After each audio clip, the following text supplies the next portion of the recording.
Hi everyone, my name is Ashley. Thank you so much for joining STW One Stitch at a Time. As promised, this is a quick and dirty, well, not dirty because, germs, video that I promised earlier showing you the construction of the best method for the masks. And there's so many videos out there. So if you've already found one that works, great, stick with it. If you haven't found one that works, I hope this one helps. So yeah, we're just gonna get to it. And thank you so much for being here. Thank you so much for helping. Yeah, get your crazy cozy pajamas on or comfy clothes, grab your favorite drink, whether it's water, tea, coffee, wine, bourbon. I don't judge when in quarantine, right? Yeah, so just get sewn and have some fun. Thanks, guys.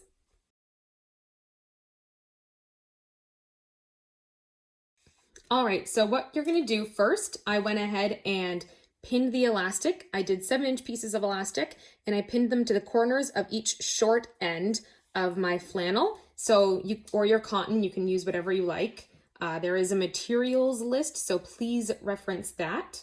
And what I'm gonna do is put them right sides together and sandwich the elastics in there. When I'm sewing, I'm gonna make sure I'm not catching the big pieces of elastic. I just want to catch the corner. I'm going to use a 1/4-inch seam allowance, except for the very top. I'm going to use a 1/2-inch seam allowance because that's going to help with the twist tie portion. If you're not using a twist tie or any insertion of the metal bar or thing for the nose, just go ahead and do the same seam allowance all the way around. And I'm going to forward and back stitch to secure the stitching at the beginning and end. You can go ahead and pin around, or you can pin at the beginning and end of where you're going to leave the opening so you don't forget about it.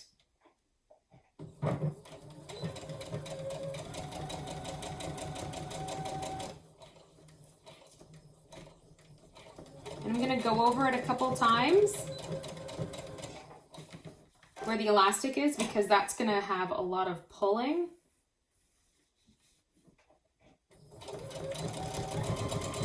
Sorry, I already have white thread in there. I apologize. I'll do a close-up after.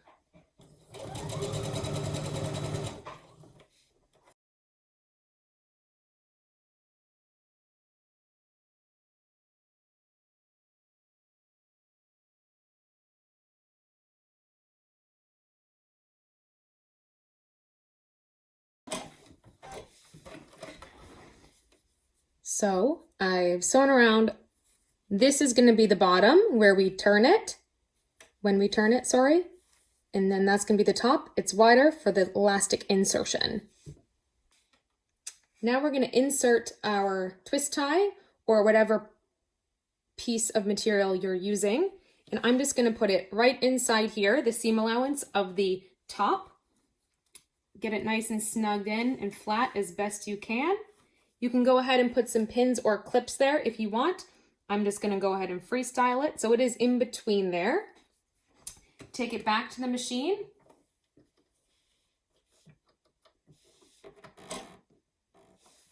And you want to make sure you're not getting your needle stuck in there. So forward and back stitch. And just feel with your fingers. Guide it along.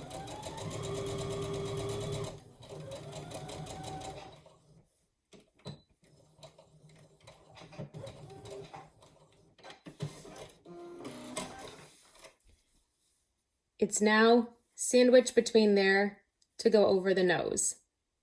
Now we're going to turn it right side out. You can reach in, and I just like to use the elastic to pull through.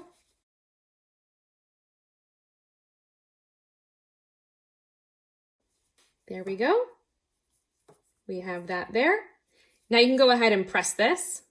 Now that we've pressed this, all the edges are nice and flat. We're going to go ahead and put the pleats in here. I'm just going to eyeball it. Take a little bit.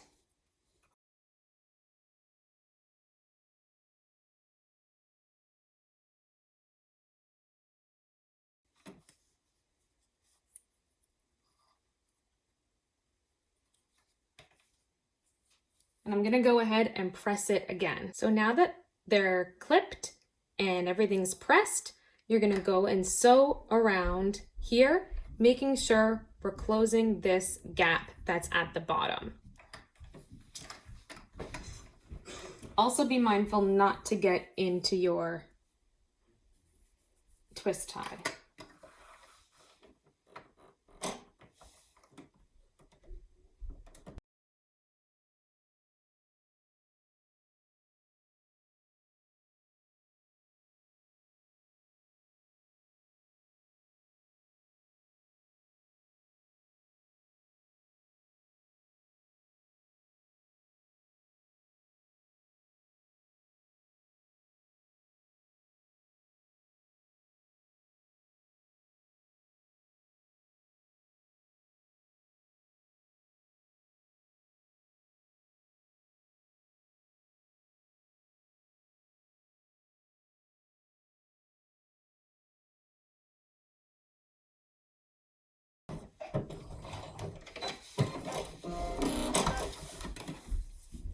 There you have it. After that, go ahead and snip your threads. All right, that concludes the tutorial. I use that word loosely because I've never done that before. So I have the pleats facing down on the front. That's the back. The twist tie for the bridge of the nose is up here. Everything fits nice and snug. You could probably use 2 pleats, but 3 pleats seems to be the standard. And I need to go eat a sandwich now because I said sandwich a lot, I think, in that tutorial. So sorry about that. And yeah, good luck. Thank you. If you have any questions, please ask.